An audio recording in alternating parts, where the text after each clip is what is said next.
Hello guys, I'm Cedric here at itutuloy ko lang ang kwento ko noon na Nutopia. Pamilyar ba kayo sa tunog na to?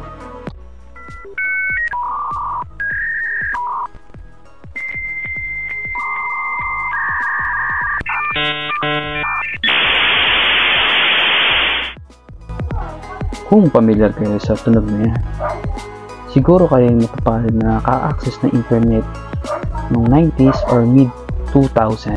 Siguro madami din kayo na ipon na internet card kagaya na ISP Busanza at Plus. At marahil lagi kayong gising ng madaling araw para makalibre ng internet. Pero para sa mga kagaya ko at karamihan ng mga Pilipino noon na walang internet access, ay malaking bagay ng mga